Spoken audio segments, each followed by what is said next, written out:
Assalomu alaykum onlayn reklama a'zolari. Sizlar bilan g'aybona yana bir bora uchrashib turganimdan nihoyatda xursandman. Mana oldimizda yetib kelayotgan 2026-yil yangi yil bayramingiz bilan chin qalbimdan samimiy tabriklayman. Butun O'zbekiston xalqini va qo'shni davlatlarni ham muborakbod qilaman. Barcha viloyatlardagi insonlarni yangi kirib kelayotgan 2026-yil bilan chin qalbimdan samimiy tabriklayman. Bugungi temamiz jigar sirrozi haqida suhbatlashamiz. Jigar sirrozi bilan og'ringan bemorlar bizning Nur Aziz sog'lomlashtirish markazimizda tabiiy giyohlarini, siroplarni o'z vaqtida iste'mol qilsa, jigar sirrozidan butunlay qutuladi. Jigar sirrozi bo'lgan kasalliklar, bemorlar qorin chish bo'ladi.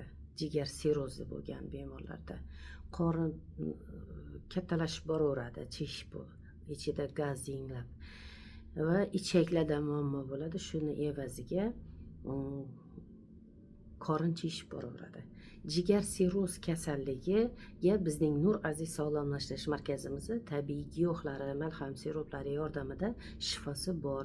Bemalol kelib lechini olib, sog'ayishlaringizni tavsiya qilaman. Jigar sirrozidan bezovta olib, qayta davolanib, jarrohlik yo'li qo'llashga umuman hojat qolmaydi.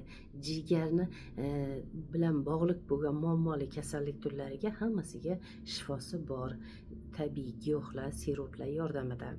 Mani jigarimda kista bor, mani jigarimda o'simta bor ekan, men jigar sirroziman, mani jigarim qotgan degan bemorlarga qayta davolanishga, jarrohlik yo'li qo'llashga umuman hojat yo'q. Ximiya nur olishga umuman hojat yo'q. Tabiiy giyohlar, siroplar yordamida jigar bilan bog'liq bo'lgan har qanday kasallik turiga ham shifosi bor deb tavsiya qilaman. Bemalol kelib lechini olib, bemorlarimiz sog'ayishi mumkin. Sog' bo'linglar, omon bo'linglar. Kelgusi efirlargacha deb qolaman. Bemorlarimizga Allohim shifosini bersin. Sog'lom insonlar hech ham bemor bo'lmasin. Yangi yilda umuman kasal qolmasin. Bemorlarimiz sog'ayib, sog'lom bo'lishini Allohdan so'rab qolamiz. Sog' bo'linglar, omon bo'linglar. Yana bir bora 2026-yil yangi yilingiz bilan chin qalbimdan muborakbod qilaman. Chin qalbimdan samimiy tabriklayman. Kelgusi efirlargacha deb qolaman. Layklaringizni bosaveringlar. Qanchalik layk bossangiz, shunchalik savobga ega bo'lasizlar. Yuqorgi efirlarimda aytib o'tgandek. Sog' bo'linglar, omon bo'linglar. Kelgusi efirlargacha deb qolaman.